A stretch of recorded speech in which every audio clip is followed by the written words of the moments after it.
On to the Brisbane Broncos. Really, really interesting squad, the Brisbane Broncos, because obviously we went on that crazy run last year. So if you got 3/4 of the way through the year, you'd be sitting there going, this squad is like really could be the next. It essentially could be the Cowboys or the Sharks. That's where they should have been landing like this year.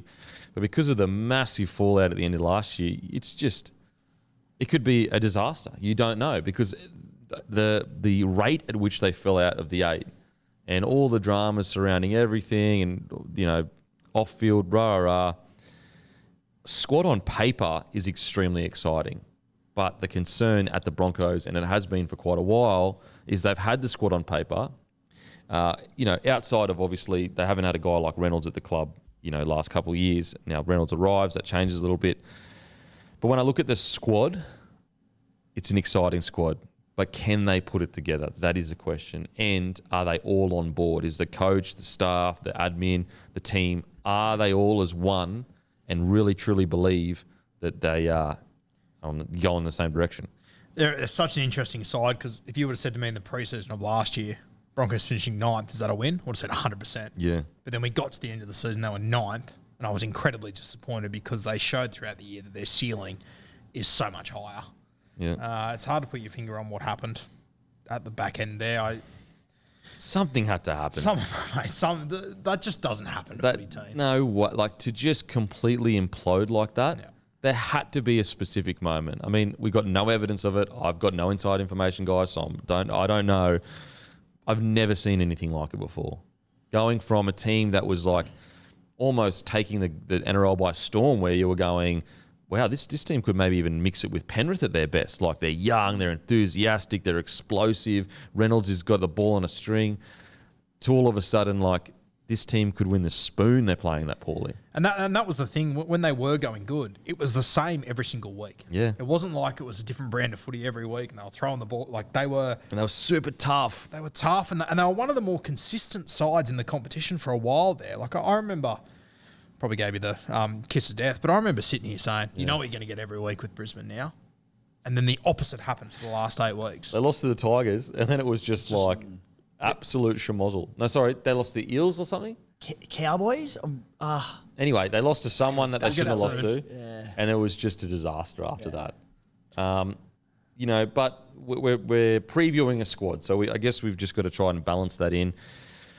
When I look at their backs, I get super, super excited. Katoni Staggs, Corey Oates, Herbie Farnworth, Reece Walsh at the back, Selwyn Cobbo. I mean, we've got guys like Mariner, who's a young gun coming through. Deloise Huda came in and played. Houter came in and played fantastic. Jesse Arthurs is a good depth signing. Tessie New may not even make the starting 17. Like, it is a top tier back squad. Like, you couldn't honestly ask for much more. You've got a guy like Pereira who is fucking on his day is really, really good. Then you go to the forwards and you got Pia Cora, a lot of potential. Corey Jensen was absolutely fantastic for most of the year for the Broncos. Jordan Reiki, struggling to find his potential, but we know he has a lot of potential. Palasia, obviously with the Titans, but again, when Haas was out last year, he was fantastic. Hetherington, again, we could go through the list, but like on paper, it's way more balanced than it was 2 years ago. Like, I cannot express. 2 years ago, we were sitting there going, this is super unbalanced, this squad. They've got no halves. They've got no 9. What's going on? Fast forward now, Ezra Mam, one of the most exciting young sixers coming up in the comp. They got Jock Madden, a perfect signing for depth. We'll put pressure on Ezra Mam to make sure that, everyone knows that Ezra Mam, attacking-wise, you could make the case that he's the most exciting attacking young six in the comp. But the good thing about Jock Madden is that what Jock Madden doesn't have in attack, he'll force Mam to have in defence by putting pressure and saying, okay, you might have this incredible ball running game, but if you don't make sure that everything else is sorted, they may pick me over you because they just want a steady six there to do the job. Guru, what do you think about the Brisbane Broncos squad? Just when you have a look through that squad, like, how important is it to have a Jock Madden? Just when you look at it, you just go, okay, if you have an injury in the halves, which you probably will at some point, you've got a guy that can come in and just do a job. Yeah. Not going to let you down. He's just going to do a job. And So many teams you could do with having a Jock Madden in their side. I really like it, mate. We've got a best 17 sort of in front of us here, and it's a strong squad. I think that they can be successful. I love Reece Walsh going there. I know. This back five: Walsh, Oates, Farmworth, Staggs, Cobbo. Wild. Yeah, and you consider. I think Corey Oates played his best footy last year since they were in the grand final. Yeah. Farmworth was sensational. I think he can add a little bit more to his game, but the running game is just. And he was injured most of the year last year, but at the World Cup, he was absolutely sensational. Great, yeah. Tony Staggs. I hope this is the year. Yeah, I feel like we're still just wait. I love Staggs. But every year I get so excited, and he's always solid, but I just feel like he's got another 2 levels in him. Easy. And Cobbo, obviously, crazy that this was the kid we were watching in the Q Cup grand final not that long ago. All of a sudden he's playing for Queensland, and there was a period there where we were saying he will probably be in the Kangaroo squad. Yep. Yeah, the backs are incredible. Ezra Mann, what a find he's been. Just to pluck a kid like him that, and we all of us have seen it so many times. Q Cup, New South Wales Cup, all the highlights in the world. Gets to first grade, bright lights, nothing. Yeah. He matched it. Like some of the plays he came up with last year, his high end potential is tremendous. And a guy like him that came in with so many highlights, normally he would worry me in his second year, but having Reynolds with him, that gives me a lot of confidence. Yeah, and glass half full thinking, the fact that they finished so poorly with Ezra Mann will make him think, I'm not a shoo-in for this spot. Yep. And also the fact they went out and signed Madden, even though I think internally the Broncos aren't like, we're replacing Mann. It's still, as a young fella, you're like, oh shit, it's not as set as I thought it was. Timmy, what do you reckon about the squad? Yeah, look, we're looking at a genuine top 4, maybe top 6, being a bit more conservative squad here on paper.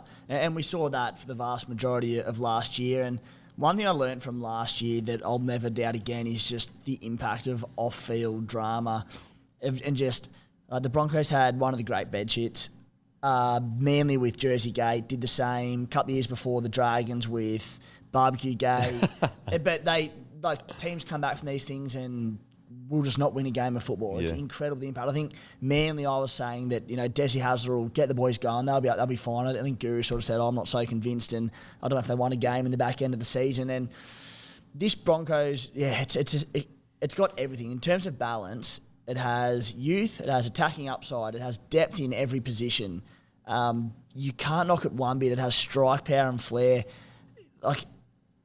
Some people will be saying, we just want to make the top 8 and play finals football. If I'm a Broncos fan, I'm sitting there going, no, we can play top 4 with the squad that we're going to be running out this season. There are very few chinks in it. If they can get any potential off-field dramas sorted, you'd be very excited going into the season. Yeah, it is an incredible squad. It's a top 4 squad in my opinion. The only bit where I'm like, it's the number 9 position. Yeah. That's the only spot where I'm like, Billy Walters this is essentially his second year as a full-time number 9. You've got Corey Pakes, who is more of an impact 14 number 9 player, but genuine number 9s when we compare to Abby Coruscant, Reid Marnie, Harry Grant, Benny Hunt when he plays there. All those top-tier number 9s. Maybe Billy can get there because, get a few more years under his belt in that 9 role. But the only concern, or the biggest concern, 2 concerns. It's the off-field stuff, and it's also we aren't anywhere closer to knowing who is going to start at number 9 for the Brisbane Broncos. And a guy like Blake Moser, is probably too far away at the moment for 2023 to become the guy. 2024, different story. Moser, he's a out-and-out 9, played 9 for Queensland. Doesn't mean he's definitely going to kick on and do things, but when you're talking about having an actual number 9 as your number 9, Moser is the only one in that the hookers they have in their squad.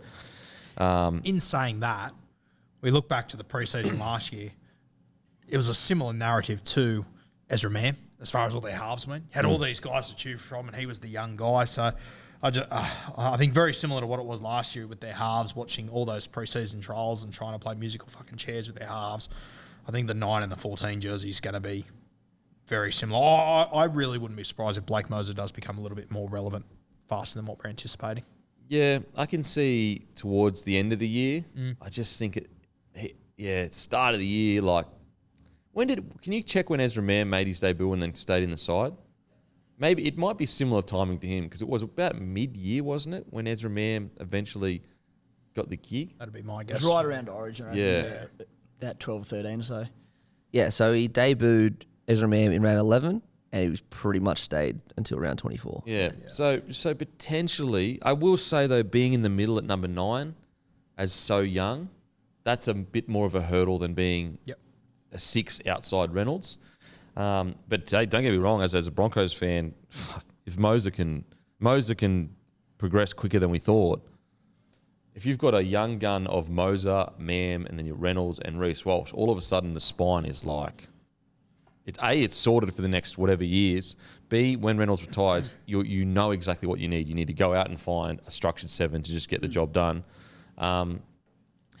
Interesting in regards to so they lose Palacia, Brendan Piacora. He's got a lot of potential. They've got Rabadi that's got a lot of potential. Do you see a world in which their forward pack changes at all towards the end of the year? Yeah, I think throughout the season it will. I think especially your bench could change up a little bit. Like Corey Jensen's another one. I thought he was really impressive last year. In my mind, before I wrote it down, I thought he'll be in the side somewhere. Yeah, which is a great sign of a good team. But like I also like TC Rabadi. I really like him. Xavier Willison, I think he's been unlucky with injuries the last few years. He can play as well. He's still really young too. Big boy. So, mate, you've got options. You've got plenty of options there. Great coverage as far as depth goes. Does Tyson Smoothie come out of the woodwork for a 9? Is he smoky? He's the other one that I think is worth watching. He got Q Cup Player of the Year. Hooker of the Year last year. So he's one to watch. And as we said, if Moser and if Smoothie can sort of start to develop and start to get closer to it, it also pushes up Walters and Pakes for them to go, fuck, this isn't our jersey. Yeah. We've got to make. So you love to have competition for positions there. I'm really worried that Brisbane, despite this great squad, if they play musical chairs with the 9 all year, so name me a good, successful team that's changed 9s all years. It just doesn't happen. It's funny how depth in a position can be so counterproductive at times, particularly when all the players are on a similar level like we saw with the 3 hookers last season because they kept chopping and changing and it just achieved nothing for them. There's no sort of cohesion around that area. This season, and it's not something that you can preempt going into round 1, but this pack should be pretty dominant and get on top of a lot of opposition, in which case I think someone like Smoothie or even Blake Moser, who's obviously a lot younger to his hooking counterparts there, could come in and, it's not that hard a role to play. You sit there, you dish early, quality, clean service to Reynolds and Mann, which is what they need. Assuming they're up to the standard defensively and can hold their own. I'm not so surprised. So I wouldn't be so surprised if either of those two did start in round 1.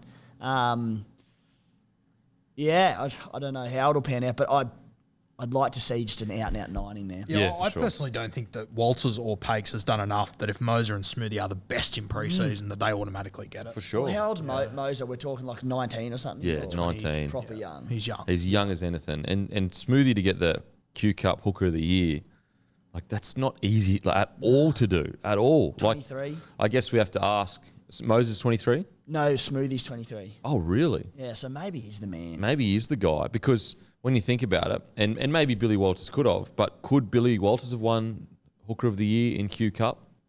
He probably would have been a 6 in Q Cup. Probably, yeah. He probably would have, killed it at 6 for sure, no doubt. But would he won number 9?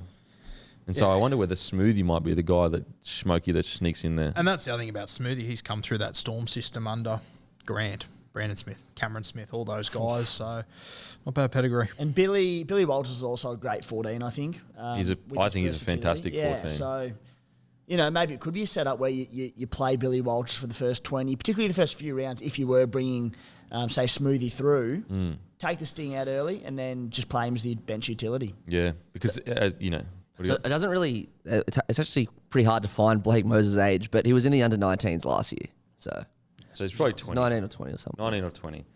And I like Walters at 14 because I felt like he did bring some impacts in some games off the bench.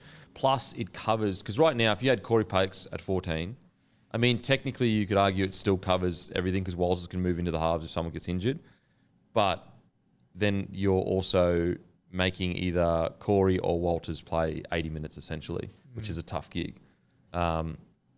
So, yeah, look, so that's a concern. Number 9, see how they go. I think Smoothie's a genius buy, an absolute genius buy. Other concern is the off-field stuff. I think that's their biggest hurdle, is because these things, like, if it was just like a little hiccup and then they got back on the bike and they didn't make the 8, but they got back on the bike and played well, but they literally just completely fell off a cliff. And that stuff doesn't get fixed without an honesty session and all that kind of carry on. Like, I mean, look at the Canberra Raiders. It required Ricky and the senior players to legit sit down and say, what's the issue? Let's sort it out. So I'm hoping the Broncos have done that and they haven't just tried to be like, no, it's all good. We just, got tired or whatever. Some huge, huge positives. Paddy Carrigan playing for Australia. He's absolutely the club's next captain. Tommy Flegler had the best year of his career last season. Payne Haas, another year, he just went down with an ankle injury, but it's not serious, so there's nothing to worry about there. He also had an entire off-season to rest, Payne Haas as well. He didn't have to go out and play World Cup footy. A forward pack that starts with Haas and Flegler is a pretty scary forward pack, in my opinion. Like, really, really scary forward pack. And I think that's the big slept-on thing about the back end of your season. I think your last 10 games, Carrigan played 4 of them. Yeah. Oh, yeah, it's massive loss. Massive loss. Huge loss. I think it's going to be interesting. I think Kurt Catewell's going to have a much bigger year. So I found out later in the year that he was playing like the back end of the season. He needed either a shoulder reconstruction or his shoulder was completely busted or something and like that. And that's why he struggled a little bit towards the end of the year. Yeah, he really struggled with a few missed tackles and all that, which is so hard to do because, like, don't get me wrong, I understand the reasoning of once you cross the white line, there is no excuses. But at the end of the day, there's a reality. There's facts. And if your shoulder's busted, the chances of making a lot of tackles is pretty tough. So I hope he bounced back. I think this is a huge year for Ricky. I really do. I think at the moment, for so many years, not for so many years, for at least a year or two, we've been floating on what he could be. I think it's time for him to really step up and become what he needs to become, an impactful player on the edge for the Brisbane Broncos, because we've got too many good edge back rowers that aren't playing first grade that are putting pressure on him. Needs to be a massive year from Ricky, in my opinion. But yeah, like squad balance, everything, it's the best it's looked in a very long time. Arguably best it's looked since Wayne Bennett left the club, probably. I was just about to say, it's the first time in a while that I've looked at a Broncos team and gone, like, fuck, there is competition. Unless your name is Adam Reynolds, there is competition for every single position in this side. Literally. Herbie has a bad run. You've got Jesse Arthurs there. You've got Hoyter. You've got Mariner. Even though, you know what I mean? Like, you've got so many options there. There's this kid there too, this Ethan, I think it's Quai Ward. He hasn't played first grade yet. He's he's been going really good in Q Cup. The fact that he's in the first grade squad Yeah. means he must be fucking good. Yeah. So really, really exciting times. Like, really exciting times for the Brisbane Broncos. It's just a matter of getting it all on the field. And you've had a look at the guys that they've lost. I go through, the guys that I think they'll miss the most, probably Tamari Martin, who at the start of last year we weren't even sure what he was going to bring, and probably Zach Hoskins, who I didn't know who he was at the start of last year. Yeah. But when you've got guys like Rabadi, Piakora, you hope that they can fill that gap. That's what I'm saying, though. Like, at least their losses, I don't think any of those guys are catastrophic losses. Yeah, either. agreed. So, look, really exciting for the Broncos, but they're truly a side where it's not on paper. It's about whatever is going on off the field. If that isn't sorted, we could see an absolute disaster. Like, if they come 10th, 11th, or 12th, that is an unmitigated absolute disaster with this squad. Unless they get absolutely decimated by injury or whatever. But when you look at this on paper compared to some of the other squads, they should make the 8, in my opinion. What do you reckon, Guru? Yeah, I've got them probably 6 to 10, maybe. Timmy? Around that mark. Anything less than top 8 would be a huge disappointment. I'd have them. I think they should be sitting around 5 to 8, definitely. And I don't think it's unrealistic at all to say 3rd or 4th. Yeah. I really don't. Well, where they can finish that, for sure. With you guys, I reckon anything out of the top 8 would be a fail for this team. I think we all have a lot of recency bias, me included, they only lost one more game in the regular season than the Rabbitohs and Raiders last year. Like they were so good for 3/4 of the year. Obviously they fell off, but I mean, surely that won't happen again, right? Like this team is definitely a top 8 team, and it's, as you said, it's even more balanced this year. So yeah, I reckon if they don't make the finals, it's a complete fail. Yeah, agreed. Anything not top 8 for me is a disaster. Like unless there's massive injuries in key positions, this squad is like Selwyn Cobbo, just sitting on a sting. Reece Walsh, has he hit superstar status yet? As in, no, but I mean he's got all the makings of an incredible ball playing fullback. Tony Staggs, Origin player. Herbie Farnworth, gun, like one of their best for the last few years. Their depth is incredible. So hopefully, fingers crossed, hopefully they can sort out whatever was the drama off field, if there was a drama. But I think if there wasn't a drama, that's a drama in itself. Do you know what I mean? Like the fact that they can just do that. That's a good point, isn't it? Like you'd want to hope there was something that happened. Pretty fucked up that happened there, or there's a lot more question marks. Yeah, otherwise they're lazy. They're a lazy squad. Like they'll just turn it off and say, "Yeah, fuck it, boys, we're packing her in," which is concerning. But I doubt it. It's too crazy not to. They're all professionals. Onto the mighty Raiders. Timmy, I'm just going to throw it straight to you, mate. How you feeling about them? Good. Always good about the milk, mate. To be honest, not a lot's changed. Very, very similar squad that'll run out this year to last. We've lost a couple there, but a few younger blokes. The one we've spoken about, Trey Mooney, probably comes into the fray. But the team runs out, very similar. We've touched on in recent podcasts, someone like Xavier Savage now has a season under his belt. They persisted with it, which can only mean good things for him this year. The fact it is a balanced roster, they know each other inside out. Jamal Fogarty got through the back end of the season, so his combination with Jackie White, and it's going to come on leaps and bounds, and we saw some really good signs. There's no reason not to be confident going into round 1. What do you reckon, Guru? I agree with everything Timmy just said. Just you'd probably know more than us. Who do you think plays 13? I know they experimented with Whitehead there a little bit last year until they set it on Adam Elliott. He's obviously not there. Sutton's not there. Do they look at Whitehead once again? Is Trey Mooney ready? I don't think so. And I think we even saw in the World Cup how good Whitehead was on the edge. I remember at the start of last year, I was like, he's getting on a little bit. Maybe it is time to move into the middle. But what's underappreciated about Elliott Whitehead is his defence on the edges. It's rock solid, and you don't want to change that at all. So I think Whitehead will stay on the edge. Ricky's shown in the past at times he's happy to go with another big bopper like Corey Horsburgh in the middle, but I think the two logical ones are probably, it's hard because Corey Harawira-Naera is better on an edge, but he's also got ball playing ability to fill that void if he does run a ball playing lock. The big question mark will be, is Trey Mooney ready to step up and be a starting NRL 13? Because he's got the ball playing ability to be that 13. He's a gun, and he's the logical one for me, but is he ready? Pre-season trials will tell the story there. So, look, if you're asking me now, I'd say they'll just probably go with another big bopper, and then hopefully by round 6 or 7, Trey Mooney steps in and he's the man. It's looking at this squad, it's exciting. It's really exciting. A front row of Papali'i, Tarpanere. The way Papali'i played in the World Cup, the way Tarpanere played in the World Cup. You could argue Tarpanere was the best front row of the World Cup at times, if not of the whole World Cup. I thought he was really, really good. That's a dangerous. Then you got Hudson Young, another year of confidence and a full year under his belt. He was literally getting chat about. I mean, he made the Australian squad, didn't he? Did he made as in the extended squad? Yeah, he made the extended Australian squad, and you got him on an edge. You got Elliott Whitehead, who was arguably one of the best back rowers of the World Cup. I thought he was incredible.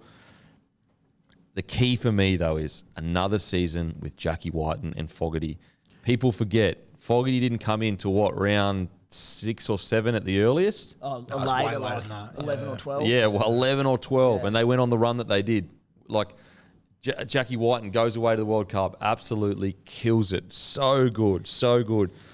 I mean, them a whole preseason together as well, because didn't he do his ACL? No, it was round 1. No, that was Hodgson. When did Fogarty do his long-term injury? It was in the preseason. It's in the preseason. Yeah. So, a full preseason together. That's exciting. Then you've got Xavier Savage as well, a full preseason with that spine. The only question mark I have is the 9 role as well. similar situation to the Broncos. I guess the positive for the Raiders, though, is Wolford's a genuine 9. Like, that's his position.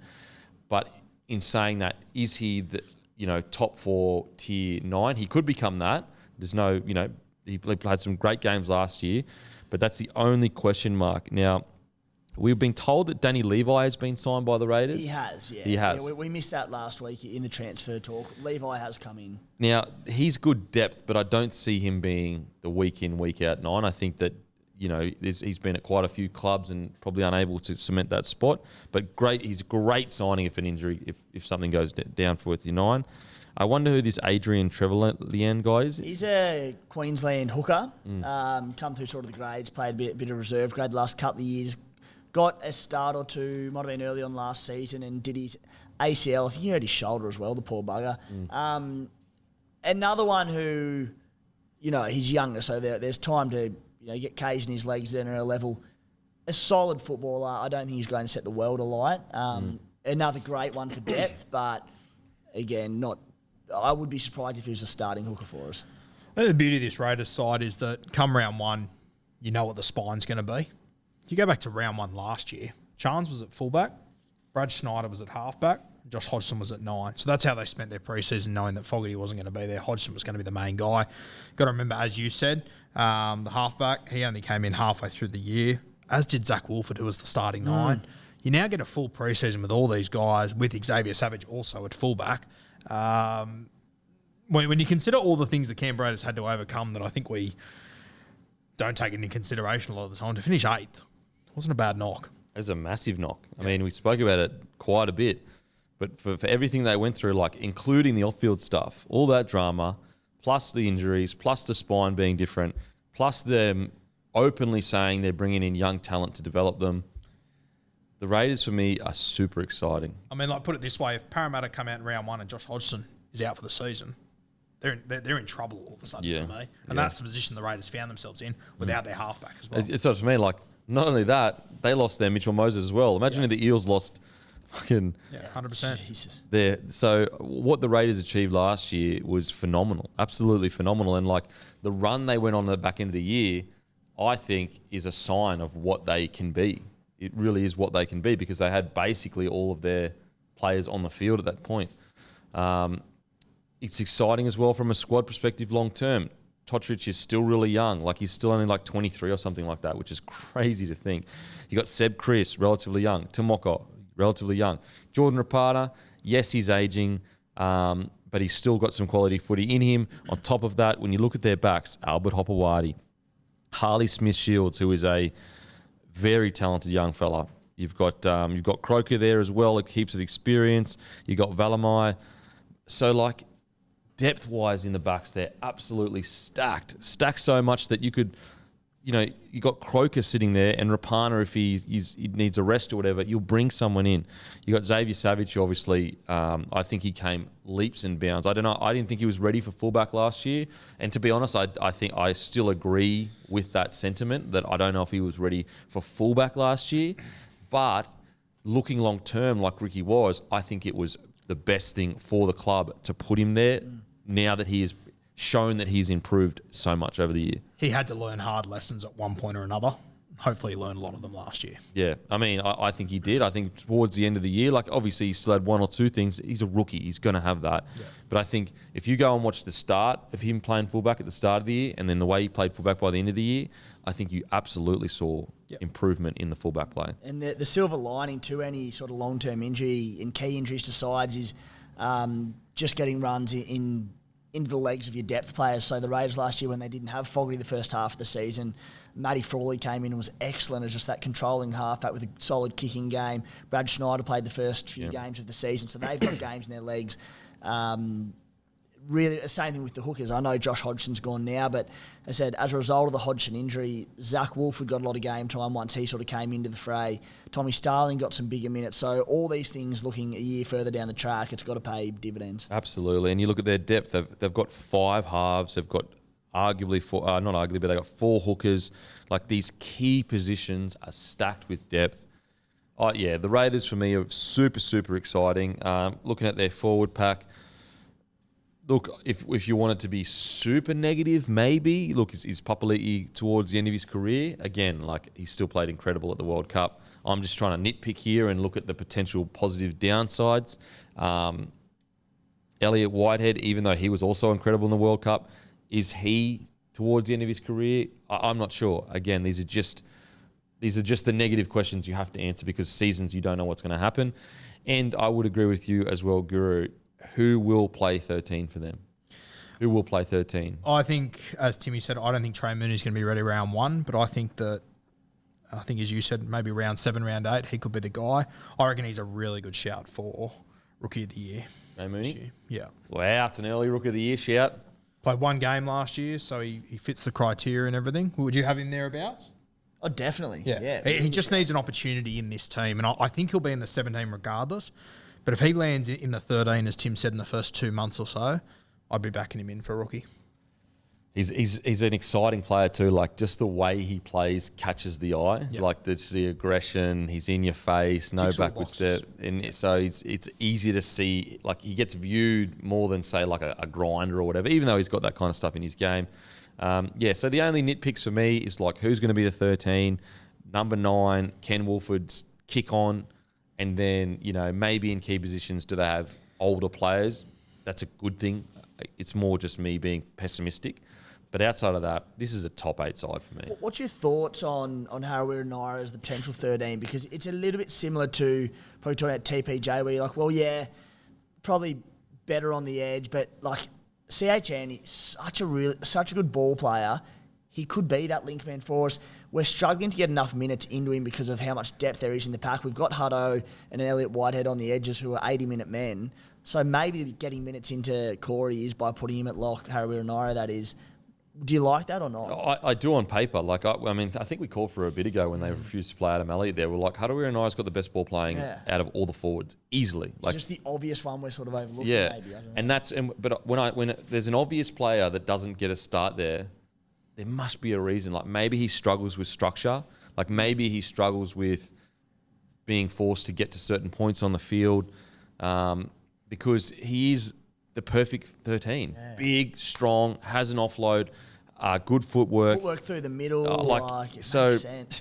It makes heaps of sense. Maybe it's the work rate that he struggles with because that's a big component that people don't realise. Like you're almost in a fucking washing machine in the middle there. He's always had a pretty good motor on him, though. Like, even when playing on the edge, a lot of 80-minute games where he'll notch up 45 tackles and 15 or so runs. I know adding the ball playing, you sort of got to get there every ruck, but maybe Corey makes sense. Maybe you're right. Yeah. I mean, look, if he starts there and kills it, I will not be surprised at all. Like, will not be. It's just more along the lines of like, for how many years now have the Raiders been looking for a 13 and they just don't put him there? Like, just do not do it. Isn't he a great guy to have in your side? Like, if Hudson or Elliott went down and Corey came in and played a better game than then, it wouldn't surprise me. Like, he's got that sort of potential. Absolutely. I would still go with Elliott and Hudson, but like when you have a look through other teams in this competition, their back rowers, they'd kill for a Corey. Oh, he's so dangerous. Like, there's even last year there were games where he just broke it open, broke the game open. So, yeah, really, like, it's so exciting for the Raiders because it's not only a perfect mixture of age and youth, but they've got these guys all humming. They've gotten past the negative off-field stuff, whatever. They ended the season on a high as well. So, like, the positive is they're coming in confident rather than, like, petering out and being worried about, are we going to go into the new season? Very, very exciting time. And the depth is crazy. Like, as you said, Schneider has already played 6 or 7 NRL games or 5 or whatever. I actually thought he was pretty good when he played. Like, obviously, when they brought in an older, experienced one in Frawley, it seemed to work better. But Schneider, I think, has a ton of potential. I think it's super exciting times for the Raiders. I really do. Like, even guys like Albert Hopewadi sitting in the backs. Like, Albert Hopewadi's a gun. He's a big, strong ball runner.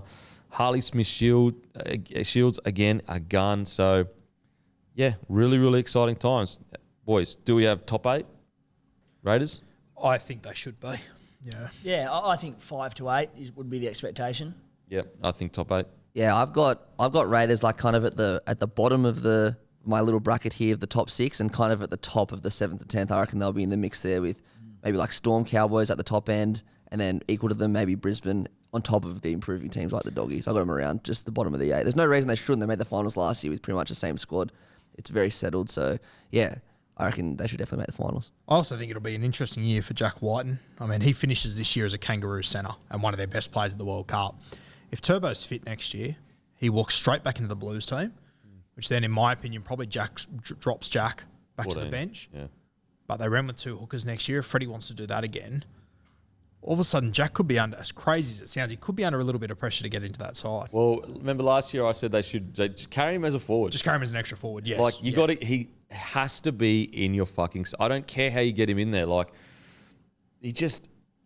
I know he's not as big front rowers, but tell me he wasn't taking contact the way front rowers are taking contact in the Australian. But, mate, if I was Ricky Stewart's side of the season, I'd be sitting down with Jack and going, why can't you be the Blues 5'8"? I've been making that his challenge. Plays so well that, it's a good Force challenge. Brad Fittler's hand. Yeah. Yeah, cool. Like everyone, like obviously Jerome Luai's got it, but everyone's talking Matt Burton. You got a Dally M medalist, a Clive Churchill medalist at 5'8" here. Yeah, it's a exciting year for Jackie Boy. Exciting year. I love watching him play now. Like he's honestly become one of my favourites, especially after watching him play for Australia. And the way he played in Game 1 for New South Wales was outstanding. Could you imagine if he did land at 5'8" for the Blues, that left edge would be Whiten, Latrell, Adokar. Craziness.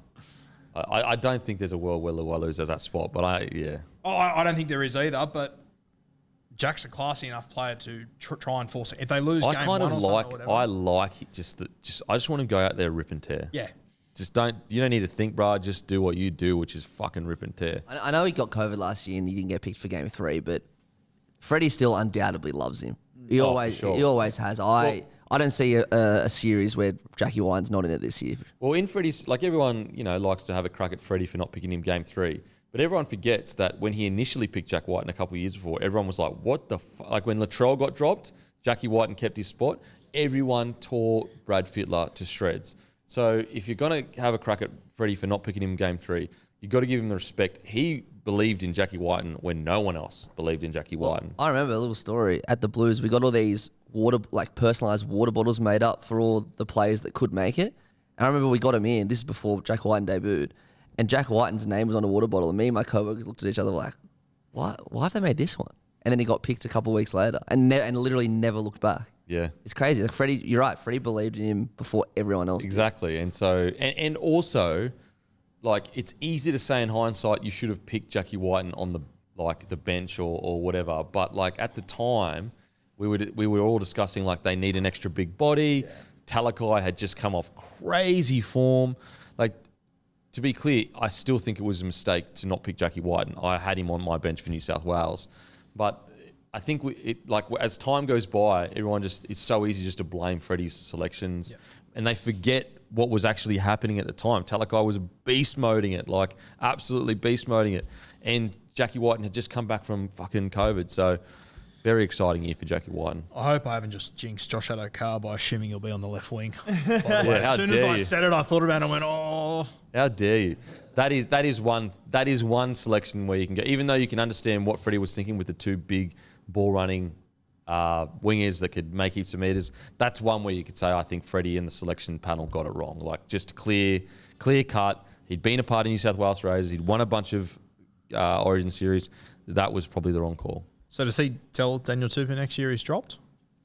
Yeah, I think so. Yeah. Like, unfortunately, and I'm honestly the biggest Tupou fan. Like, I think he's the most underrated winger in the last 10 to 15 years, that he's that good.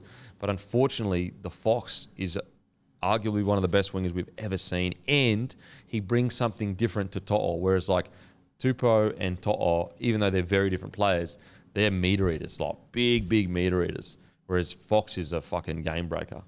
Yeah, I know based off the World Cup and everything, I'm still not convinced he's a certain. I also think that if Suoliti starts this season well, that's the tough one. That's the I don't think Fox is a certainty by any means. I think there could be a little bit more outrage to come.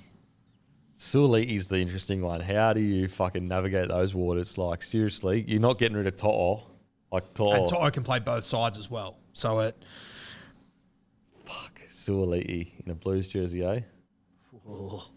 That's a scary, scary sight. And then you've got, could you imagine a backline? Oh my God.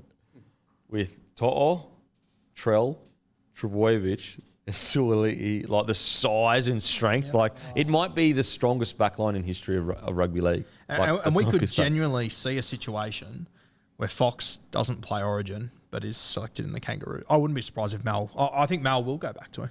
Yeah, me personally, I would always go the Fox because of the intangible that he brings. Like, if he comes back and he plays and he struggles and doesn't play well, then you've got a reason to say, like, okay, you were given an opportunity.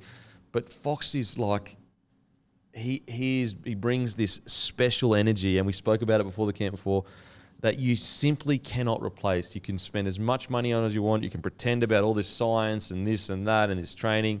But there's something special about the Fox that he brings people together. And that's what Origin's all about, is coming together. It's a larrikin's game at the end of the day. I mean, perfect. Our biggest stars are our rogues. Yeah. Like your Joeys and all that kind of stuff. Alfie.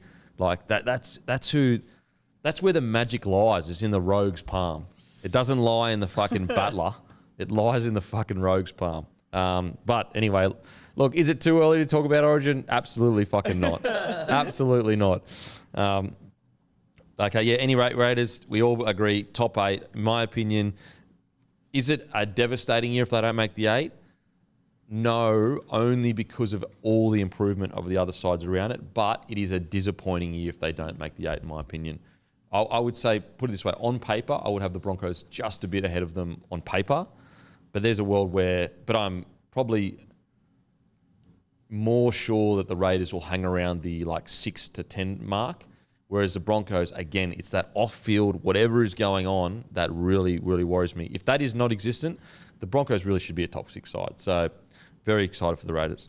Yeah, the pessimistic side of me, half glass full, you have in the past gone well, and then it just falls off a cliff. We have, but I feel like we've gotten rid of that shit out of it. That was very, maybe 2016, 2015, for about 10 years, for it was like top 8 out. I think we've gotten that out of our system. Hope so. I think last year, the fact that you just made the 8 still kind of proves that you can fight and hang in there rather than just fall off.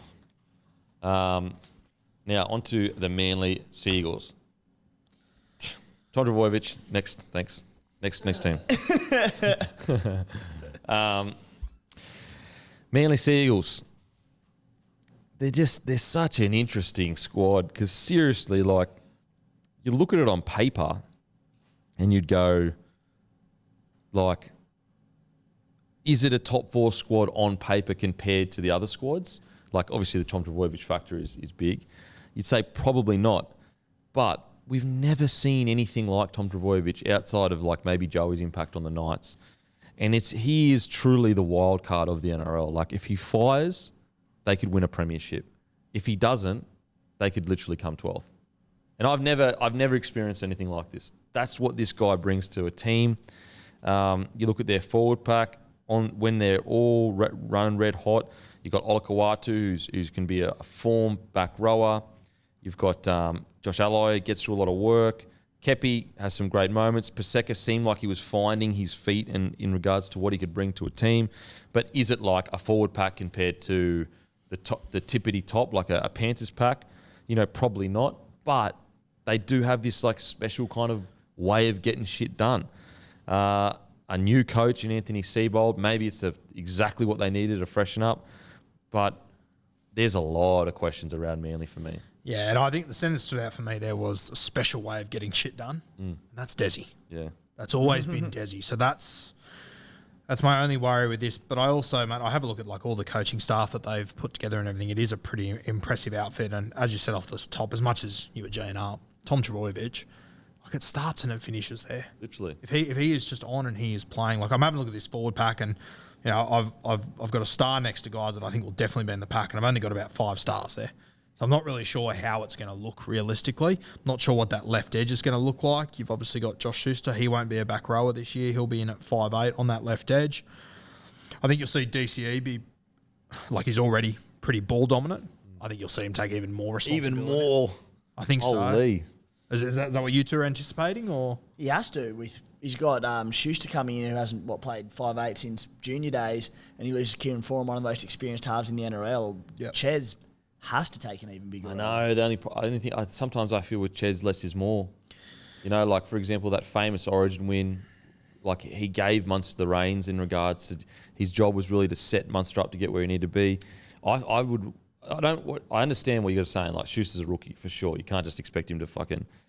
But I would be hoping that it's more about how do I make Schuster the weapon? Like focus on making Schuster the tip of the spear rather than DCE having to get through a bunch of different work. But I agree. Like chances are he's probably going to take an even more hands-on. Like for even like last year when he allowed foreign, when there was a bit more balance between the two, I thought they played better footy. Yep. But I agree with you in regards to I think the reality is Schuster's a rookie. DC's probably going to handle the ball a bit more. And the other thing on that, they're probably... I don't think Schuster, like he's a big boy. I don't think he'll play that sort of Jack White and sweeping 5'8" role. But DCE is going to have to take over that classic first receiver, both sides of the ruck. And that's why I think Guru's on the money where he will take up more ball. And that doesn't mean he can't unleash Schuster with more ball. It's just he'll be the first receiver anytime they're going anywhere. Yeah, I mean, it makes sense. It makes a lot of sense. When we look at the back line, you've got Brad Parker, Tui Pelotu, who had a great most of the year last year. Saab, we know how good he can be. Harper, Bunga, Garrick, Travojevic, Kula. It's a good back line. Is it top tier, do you think? Obviously, with Tom Travojevic it is, but you know when we're talking about squad. Yeah, with Turbo it is. But when you have a look at the rest of the back line, I don't think so. I mean, if they can get the very best out of Kohler, I still think he's got so much more to offer than what we've seen. He's so good defensively. He's a weapon in defence. Yeah, which is like you don't usually associate. Like it's not very often you see a guy who's the quickest guy on the field come in and, he's the best defender as well, as far as outside backs go. He's a really good defender. Very good combination there. Ruben Garrick and Saab, you know what you're going to get there. It's the other centre spot between Parker, Harper, these sort of guys. Whoever lands that. I think outside backs wise, they're okay. I think with Turbo, they're okay. Mate, the biggest worry for me, and it's crazy to say this, but I think it's so important in the modern game, replacing Dylan Walker at 14. I look through that squad and I don't see anyone that can come off the bench and have the impact that Walker did. Mate, the closest one I can see is probably Carl Lawton. He's a completely I was about to say footballer. Lawton, Yeah. Yeah, 14 is going to be hard to replace. In regards to the back, I reckon it's a good backs, but I wouldn't say it's like a top four. It's a pass. It's a pass. Tom Travojevic obviously takes it into top, ones if he plays as good as he can. I agree. The 14 role is going to be really interesting. They relied heavily on Dylan Walker to kind of bring energy into the game. Looking at the halves, depth-wise, I guess this would be to say with any team, but if DCE goes down, you've literally got two rookies there. Whereas, like, let's say you look at the Broncos, like, Madden is still a rookie, but he's got a bit of footy under his belt to a degree. Whereas, DCE, actually, it's probably worse than even the Dragon situation where at least at the Dragons, Sullivan and Amone have both played a bit of NRL now, whereas right now, like, Schuster hasn't played any 5'8" really except for one game, and Weeks has only played one game off the bench. Yeah, Cooper Johns is there on a train and trial as well. Yeah, that's so true. He's another guy that adds a little bit of depth. But, yeah, I mean, mate, at the end of the day, this team, the way that they structure their salary cap, all their money is in 3 or 4 players, and I think if one of them goes down, they find themselves in trouble. Yeah, and which is common for nearly any side. Yeah, exactly really. right. Like, if Reynolds goes down for the Broncos, like, fucking...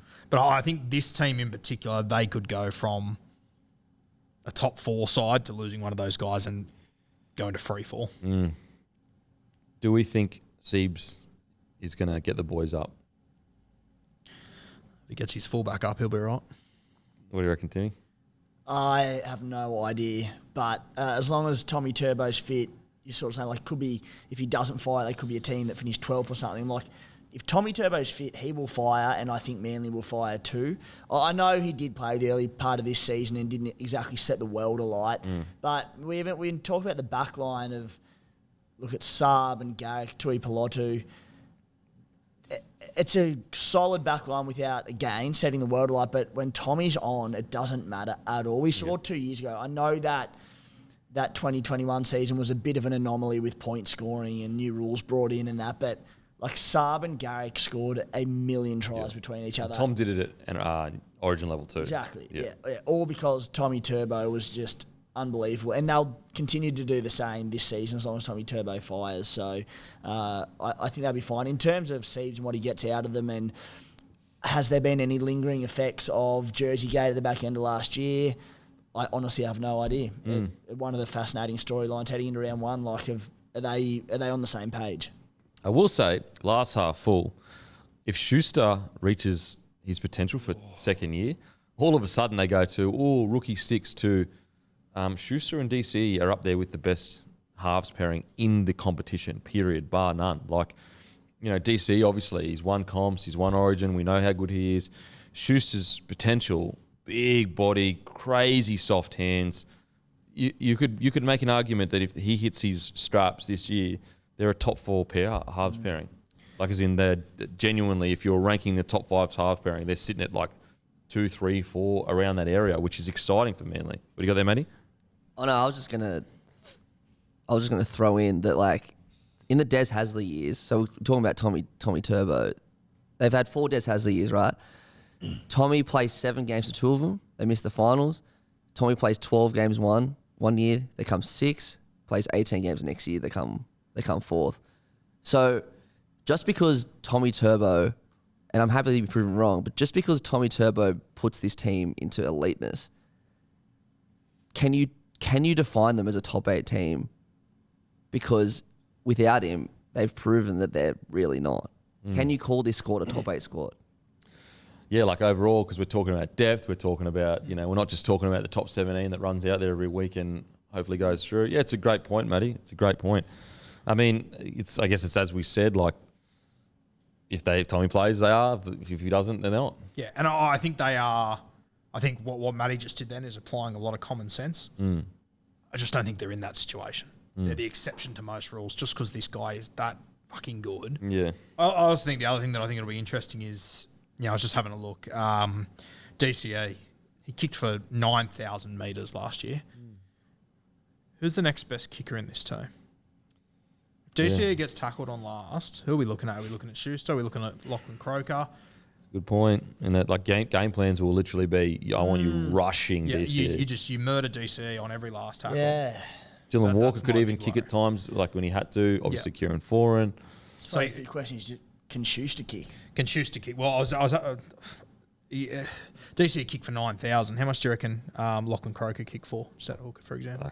200. 900. 900. Across the entire season. Yeah. So that's a huge question mark for me, especially if one of them does go down. Becomes very interesting. And we know how important the kicking game is. And credit to DCE. I understand why he kicks so much. He's got one of the best kicking games in the game, and he was last year. But it does put a lot of pressure on an ageing DCE. Oh, absolutely. Yeah, look, it's almost a bit boring, guys, and I think all Manly fans kind of agree. It all hinges on Tom Trbojevic. The good thing is you've got Ruben Garrick for a long period of time. Kohler is a gun coming through. Saab, again, we know how good Saab can be. Tuipulotu had a good year last year, so there's a lot of good signs at Manly. It's just so hard when you have this enigma of a player to get a handle on what's going on, and then add in everything that happened last year. It's just really hard. Even guys like Sipley, Paseka, Kepi, I really rate these guys. When they're on, they're really good forwards. Paseka's the big one, I think, that if he can reach his potential this year, he'll make a huge difference. I also think, and it's not, it's not a direct correlation, but we obviously watch a lot of Supercoach and scores and how it correlates with coaches. I found that under Des, Jake Trbojevic role changed a lot over the last few years. I hope that he can get back to what he was a couple of years ago. Does he stay 13, or do you think he moves? I think so, but I think he, last few years, he became very much just a link man, and I think he's so much more than that. Yeah. It'll be interesting because Siebes will have a completely different game plan. Completely different. So it'll be interesting to see how that affects Jake Trbojevic. I've always been on the mind, people know Jake Trbojevic is this defense machine now and gets through all this work. And he is that for sure. He's a great defensive player. But if you go back and watch his early career, he was a gun ball player, good footwork, really good line runner, creating holes for everyone else. And I wonder whether, is there a way to get that part back into it? Like, not he's still got it in his game. Is there a system that can be built around that? But it's sort of like, I don't know what you two think, but I from watching Jake Forage the last few years, it's like he's part of a training run every time. Like he's playing the same role on every single play. I just think he's got so much more to offer with him linking up with his other forwards and He's whatnot. almost like too loyal to the coach's game plan. Yes. Instead of just going... It was almost like he was a cone out on the field that just did the same role every single time, and it never changed. As you said, early part of his career, I think he had so much more to offer, and hopefully we can see that from Siebes again. And as you see, like you mentioned, Guru, he's just a link man now at Manly, and the difference between him as a link man and Cam Murray or Isaiah Yeo, he plays so early and just catches and just gives, catches and gives. Maybe just say, mate, don't be afraid to dig into the line like Murray and Yeo do. Yep. If you see a little opportunity, don't be afraid to take someone with you. Dig in and look for the tip on or the short ball back on the inside to Tommy Turbo, which we've seen him do for years, but it's really probably gone off the ball a little bit in recent seasons. Just back yourself to be not a chief playmaker, but have a greater role. Yeah, it's even like take the shackles off him a little bit, furthering what you're saying, like back yourself, but mate, have some fun. Just play a bit of footy. Like don't be so loyal to the game plan, because that's what he is. Like he's like, whatever the coach tells me to do, I'm going to do it, which is why we absolutely love Jake Dvojevic. But also it's like there's a great footy mind in there. Let's rely. Sometimes coaches can be too structured and they take away all the brilliant frills that can be on players.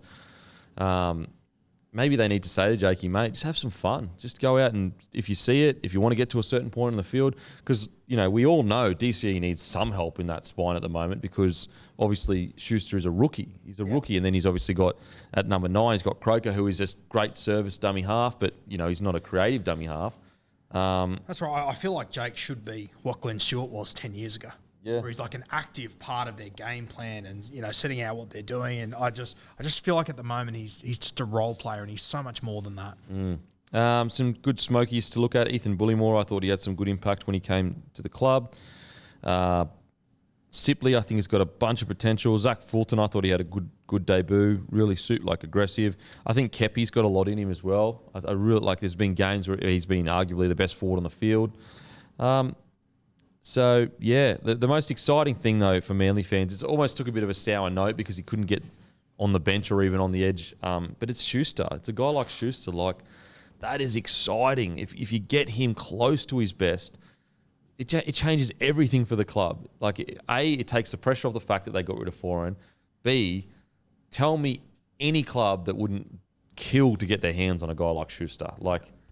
This guy's skill set is crazy. It's just about a matter of realising that and making sure he's got enough pressure on him to not just rely on his skill set. He needs to put the work in. The best thing about the upside to Schuster at 5'8" is I find with a lot of 5'8s that come in and they kill it for a couple of seasons, but you can be a bit one-dimensional. You might have a big right foot step, or you might have a good cutout ball, and teams will work you out over time. For this season in particular, Schuster going as a big-bodied, offloading, ball-playing forward, teams aren't going to have a clue how to defend this bloke properly if he hits his straps and slots into the role, as we're sort of hoping that he will do. So he could be a real wildcard. And I think of players like Blake Austin, who was great at the Raiders for a few years, and then they worked out a lot of his games, his right foot step, and they learned to shut it down. Josh Reynolds, quite similar at the Doggies for a couple of years there. It's happened to a stack of different players, and they have to find ways to evolve their game. But Schuster's such a wild card this season at 5'8" that, as I said, if he hits his straps, this team with Tommy Turbo and DCE, oof. Scary stuff. I think the other one that, he only played one game last year, but young Zach Fulton. He played his first game of first grade and went toe-to-toe with Maria Hargraves. Craziness. Lunatic, but that's what you want in your footy side. Yeah. Just quickly back on Schuster. What's interesting about a guy like Schuster is because he's such a big body. A Blake Austin is interesting, or a Josh Reynolds. They have their left or their right foot step, and eventually you work it out.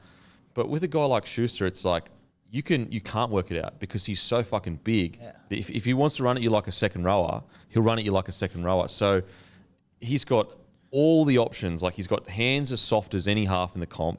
He's got good footwork, plus he's a back rower. So even if you are prepared, let's say you get all the right structures around him, you're going to have to make a one-on-one tackle him at some stage. And at some stage, you are going to make the wrong decision, whether it's fall for his dummy, jam him when you shouldn't, or get bumped by him.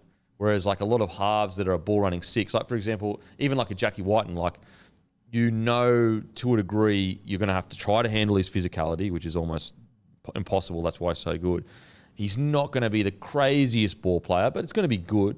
Whereas Schuster, like he can literally throw a cutout ball and be looking straight you dead in the eye. He just, as I said, the potential this kid has, it's been a while since we've seen a guy like this. It's about finding. It's about making that potential, though. You can have all the potential in the world, and it just might not even be a thing. Yeah, for sure. And I think he's just got to. It sounds so simple. I think he's just got to make the right choices. And it does sound so easy and so simple. But sometimes when like I remember when Mitch Moses started and he first came in with the Tigers, he was so skillful and he had dominated junior comps for so long that, in a play in, SG ball and reserve grade where he probably didn't have to go for the 3-man cutout, he could and he'd get away with it. Josh Schuster, like watching him coming through the grades, he's just been taking the piss for the last few years. Yeah. Because he's been that good. All of a sudden you get into first grade and you've got to pull the right strings at the right moment, which is where Kieran Foran was just the king of it. Yeah. Going to be interesting. Very interesting, yeah. It'll be, that's like, if he doesn't go on to be one of the better players in the NRL, it'll be one of the typical stories of what if, should have, could have, would have. Because they're one of those teams that, if it's not working out with him on the left edge, if balls are going to the ground and everything, all of a sudden a Cooper Johns looks appealing because you just know what you're going to get. Yep. You just know that you're going to get the ball to Turbo when he needs to get the ball clean. And, you got DCE there that can take a strong role. But I'm backing Schuster, and I really, really hope he does. If it doesn't work at Manly, send him to one of the top-tier clubs on a minimum contract. Watch him absolutely thrive, most likely anyway. Now,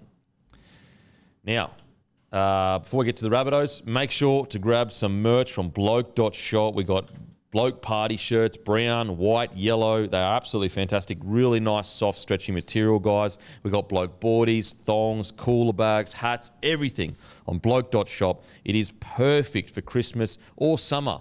Perfect, high-quality kit that looks really good. Plus, you get a free podcast with it if you enjoy the podcast. Or you get some mates to buy a present with, or you want to buy a present for your dad. Trust me, grab him some Bloke kit. He'll absolutely love you for it. Also, make sure to grab a case of Bloke in a Bar from your local. We're in every single celebration, Supporters Liquor, IJ Plus Liquor, and Bottle O New South Wales RCT, plus hundreds. We're in every single celebration superstore in Queensland, hundreds of stores across Queensland. Head to our website. We've got a store locator. It's a beautiful beer. It's a beer. It's Aussie spirit in a can, guys. Beer for blokes that turn up for their family, mates, and good times. Now, let's get to the Rabbitohs. What's this number? 7? Let's get to the Rabbitohs. Heading into this season, I look at their squad and I say they probably should. I mean, it's hard to say they should go better because they nearly made the grand final, but they haven't lost much, and their players in key positions have got more experience. You could even argue Cody Walker had a relatively quiet year last year. I'm excited with this Rabbitohs squad. Also, Coach gets another year under his belt. Demetrio gets another year under his belt. Tavita Totola gets a year older, more experience. Guys like Host get more experience. Cam Murray was outstanding in the World Cup. Jairo was good last year. Keon was outstanding. I'm excited. Lockie Ilias for me is really exciting for this season. What do you reckon, boys? Yeah, I mean, it's a bit of a boring chat because South Sydney don't change all that much, but I'm still super excited about them heading into next year. For me, mate, biggest talking point, and Matty pointed out to me the other day, Latrell Mitchell, his season last year was so disrupted. Yeah, like it couldn't have gone worse as far as preparation wise and whatnot. He comes into this confident as all hell off the back of that World Cup. Coming into this with a full preseason ready to go. The confidence that he finished last season with, you would think that it all went perfect for him throughout the year. Yeah, it was the complete opposite. Like he left for 10 weeks, Matty? 12? 12. Like, for him to come back in the form that he was in, for a guy that people are constantly telling me he's not fit enough, look what he did last year without a fucking preseason. Like, I think he's going to go to another level in 2023, I think. Yeah, Latrell Mitchell. It's like he's almost in his own stratosphere at the moment where you're like, yeah, of course, like Latrell Mitchell would, but in reality, his last 3 years have been so disrupted with injury, suspension, contract negotiations. You know, it really is one of the first preseasons he's going into completely mind-free, body-free after a good World Cup campaign. And so, like, when you sit back and you go, we haven't even seen the tippity top of Latrell Mitchell, you go, fuck. He's only 25 years old. Like, he has still got so much footy left in him. He's still got so many more preseasons to get his body right. What do you reckon about the Rabbitohs, Timmy? Yeah, I mean, just on Latrell, firstly, you're right. We're just scratching the surface because he is playing, I suppose, a relatively new position for him still. And he was almost untouchable at the back end of last season. But at the same time, when you look at it technically, you know, things like the prelim final where there was a couple of times where he's caught out of position. It might have been on kicks the week before, but he's only going to get so much better at fullback. He's going to find better opportunities to inject himself into attacking positions. So while he was unstoppable last year in attack at the very least, he's only going to get better. So in terms of the Bunnies as an entire squad, you then go, it's almost the exact same, but the key's probably Lockie Ilias in that he's now got that year behind him. He has finals experience. He delivered. So, you know, you'd be looking into the season pretty optimistic on if you're a Bunnies fan. Well, look at this forward. This is a potential starting forward back. Tommy Burgess at 8, Totola at 10, Kolomatangi at 11, Jair at 12, Cam Murray at 13. Like, that's a bloody good forward pack. Like, it's a credit to Rabbitohs as a club because 3 years ago I was saying this forward pack is super light. Like, it's a forward pack that I don't have much confidence in. Now, obviously, Wayne had a lot to do with developing a lot of these guys, but like the player that guys like Jai Arrow, for example, like he was a massive signing from the Titans in the sense that like it was a big shock that he signed. But like he just goes about his business. He played really, really well. And like he's not even the guy that's the superstar when it comes to like the flashy stuff. Like Keon has obviously been killing it. We know Cam Murray. Like Damien Cook, I think, you know, you could say he had a solid year last year. He can still got plenty of footy left in him to play some. You got Sele, who was improving week in, week out towards the end of the year last year. I think Moale is quite a young forward that played some good footy. This is put it this way, like out of all the title threats, I think they probably be talked about the least. And yet, when you look at the fact that they haven't really lost anyone, plus the things we've mentioned with Latrell, Lockie Ilias, the fact that Cody Walker and Cook, two of their key players, probably had just solid years last year compared to years before. I think they're a title threat. Yeah, I think they are too, mate. I think as well. Like, you know, the Kangaroos went over there for that World Cup. Damien Cook wasn't even in conversation by the end of the year, and no one really batted an eyelid. But I'm sure that Damien Cook would have. Yeah, I think he'll be really hungry coming in this year. You've also got young Mamazelis in this side who, you know, we're seeing more and more teams run with two dummy halves. I think Damien Cook might be in for a big season. I think he's got a point to prove this year. Mate, the one that excites me is the winger Isaac Thompson. Like, fuck, they missed him when he dropped out of that side. He was good when he came in. He was incredible. He's exactly what they need coming out of their own end. I'm really, really excited about him. You mentioned Harm Sele, Mawali. I reckon I was going to say Moale will have a breakout season, but I think there's just too many other good front rowers for him to really be able to explode. But, mate, I remember when they signed Jai Arrow, I thought, he won't play on the edge for long. They'll end up in the middle. Yeah. But because all the other middles have done so well, I now look back and go, the fuck was I talking about? Yeah. How could you consider moving Jai Arrow into the middle? He's been so integral to that part. Yeah. So integral to that part of the team. I think you're right, Guru, on the back three, what Thompson will bring there. Yeah. Like last season, when you've got two of the smallest wingers in the game, Alex Johnston and Jackson Borlo, along with Latrell, who, you know, he's not a Tedesco or Tommy Turbo who will have 20 runs a game and lug it up.